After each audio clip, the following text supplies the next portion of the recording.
Ok, este es un ejemplito medio tonto, pero me parece que ilustra bastante bien qué es lo que están haciendo los factores, los componentes principales. Y es una situación real, es el examen que yo tomo en mi curso de econometría. Yo tomo 4 preguntas, ¿está bien? Y vamos a suponer, para hacerlo más fácil, que las notas van de 0 a 1, ¿no? Es como, bueno, van de 0 a 100 y las dividimos por 100.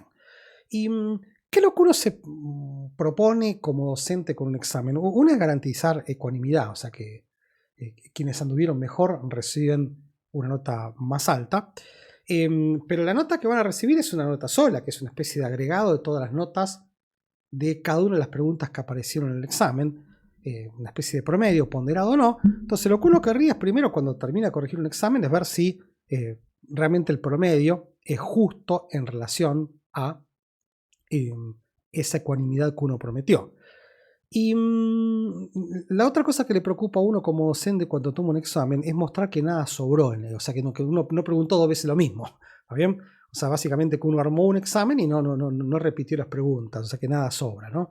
Piensa que yo pregunto 2 veces lo mismo, estoy penalizando, castigando el doble por a quienes, o sea, premiando al doble a quienes hicieron bien esa pregunta y castigando el doble a quienes no lo hicieron. Entonces, lo que uno querría ver es que no sobra ninguna pregunta en el examen. Esa es básicamente la idea, ¿no? Entonces, le muestro los resultados. Estos son casos reales, son notas de un curso que yo di hace unos años. Entonces, fíjense la siguiente cosa. Acá las variables 1 a 4 son las notas de cada una de las preguntas. Tenía 52 alumnos, ¿está bien? Y esto que está acá es el promedio de las notas, ¿está bien? El promedio es que en la primera pregunta se han sacado 72 o .72, en la segunda 81, la más floja de todas fue esta que .66 y la otra 74. O sea que en promedio no son muy diferentes, quizás la tercera fue la más difícil. Fíjense la siguiente cosa, acá hay un dibujito que si todo sale bien, fíjense que en la tercera el problema es que hubo mucha gente que ni siquiera lo intentó, ¿no? Entonces eso es lo que posiblemente tira el promedio para abajo, ¿ok? Fíjense que la primera pregunta está bastante más concentrada. Entonces lo que uno se pregunta es, bueno, ¿estuvo bien diseñado el examen? A la persona que le pusimos una nota, hicimos un buen trabajo, eso es lo que estamos explorando, ¿no? O sea, hubo preguntas más difíciles que otras, hubo preguntas en donde hubo más dispersión, por ejemplo la tercera, en donde mucha gente ni siquiera la intentó, etcétera, etcétera, ¿no? Ok. Déjenme mostrar la siguiente cosa. Esto es una matriz de correlaciones de las preguntas, ¿está bien? Y lo primero que yo concluyo, esto es lo primero que yo hago cuando termino de corregir un examen, me fijo en este dibujito, y lo primero que chequeo es que esta matriz no tenga números muy grandes, ¿no? Porque si esta matriz tuviese números muy grandes, lo que me estaría diciendo es que hay una pregunta que yo hice que está muy correlacionada con otra. Y eso me da miedo porque me da a entender que yo pregunté 2 veces la misma cosa, ¿está bien? A mí lo que me encantaría realmente es que estos números sean pequeños, ¿está bien? O sea, que el examen está trabajando con distintos aspectos de este curso, de modo de no premiar espuriamente ni castigar espuriamente a nadie. Fíjense que los coeficientes de esta matriz son bastante bajos. O sea, hay relaciones obviamente entre estas preguntas, pero ninguna de las relaciones que hay entre las distintas preguntas es exorbitantemente alta. Eso me deja relativamente tranquilo. ¿Ok? Entonces, acá está el resultado de aplicar componentes principales a las 4 notas. O sea, yo lo que quiero ver es si realmente es justo resumir todas las preguntas en una que es el promedio. Entonces, esto está hecho en Stata, perdón, para los puristas de R, Python, lo que cuerno sea. Componentes principales. Yo tenía 4 variables, que son estas que están acá, y puedo armar 4 componentes. Acuérdense que los vamos a armar recursivamente. Entonces, fíjense la siguiente cosa. El primer componente principal, acá están ordenados, ¿está bien? El autovalor es este que está acá, que es 2.104, ¿ok? Y fíjense que por lo que sacamos antes, ese autovalor explica más de la mitad de la variabilidad del examen. Y el resto todos tienen autovalores que son más chiquitos que 1 en valor absoluto, con lo cual, con la regla que discutimos anteriormente, estamos resumiendo todas las calificaciones en el componente principal. Este que está acá, este que está acá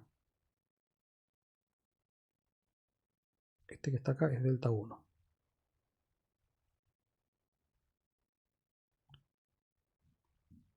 Y fíjense que el componente principal, ¿está bien? Lo armamos con las notas multiplicado por delta 1. ¿Ok? Y esto es increíble, les juro por lo que quieran que esto dio, yo no está cocinado ni nada.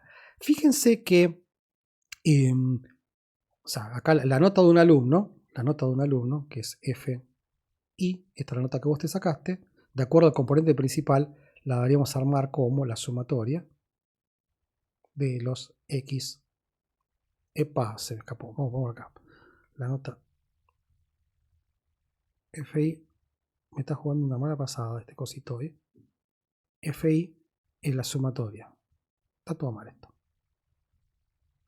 La nota que te sacaste, estamos volviendo a armarla como la nota que te sacaste en la j-ª pregunta multiplicado por j. ¿Bien?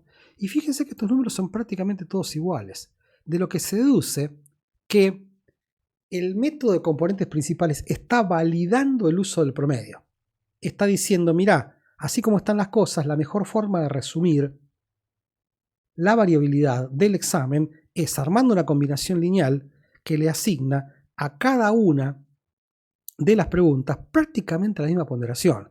Insisto, acá está diciendo, bueno, ponderé un poquito más la segunda, ponderé un poquito más la tercera, pero estadísticamente está diciendo más o menos ponderé lo mismo. ¿Está bien? Entonces, en definitiva, si yo lo que dije en el examen es, voy a corregir el examen ponderando de la misma manera todas las preguntas, fíjense que el método de componentes principales me dice, y está bien lo que hiciste porque eventualmente esa era la mejor forma de reflejar la variabilidad implícita en todas las preguntas. ¿Está bien? ¿Qué me hubiese dado miedo? Que, por ejemplo, uno de estos coeficientes sea muy alto y otro coeficiente sea 0. Por ejemplo, si un coeficiente de estos fuese 0, lo que me dijeran es, mira, esa pregunta la hiciste al divino botón, realmente no agregó nada a la variabilidad, esa pregunta sobraba. O al revés, que me diga, mira, esta pregunta deberías ponerla muy alta, las dos primeras son muy altas y la segunda muy baja. ¿Está bien? Entonces, lo que está... Fíjense el problema que hemos resuelto acá, ¿no? Yo empecé con una planilla que tiene para todos los alumnos las notas de 4 preguntas. Y ahora las quiero resumir en una especie de calificación. Y lo que me dice componentes principales en forma endógena es toma el promedio. ¿Está bien? O sea que en definitiva, si yo tuviese que armar un índice con las notas de ustedes, lo que me está diciendo componentes principales, quedad tranquilo que el promedio es el mejor índice. ¿Está bien? Entonces esto valida el uso del promedio. Yo en general siempre corrijo exámenes, hago este ejercicio para ver si la propuesta de promedio que yo les hice es la que me sugieren los datos. Este es un uso muy importante. Componentes principales es una técnica tremendamente utilizada para armar índices. Casi todos los índices que ven en la práctica están armados como el primer componente principal de un montón de variables. Muchas veces eso no alcanza y hay que armar más índices, pero en definitiva es una técnica que se utiliza hasta el hartazgo para reducir dimensionalidad. Léase, empezar con un espacio muy grande y reducirlo en unas pocas. ¿Está bien? Cuando hicimos el trabajo con Germán, eventualmente con María Edo, con Marcelo Sbark, lo que hicimos fue reducir el espacio de bienestar de 19 variables en 3 índices, en donde uno era un índice de ingreso, el segundo era un índice de condiciones de vida y el tercero un índice de algunas cuestiones tecnológicas. Bueno, eso es todo. Vamos a discutir las preguntas que tengan en nuestra sesión sincrónica. Acuérdense de revisar todo, anotar preguntas, revisar detalles. Todo lo vamos a discutir. Nos vemos, ¿eh?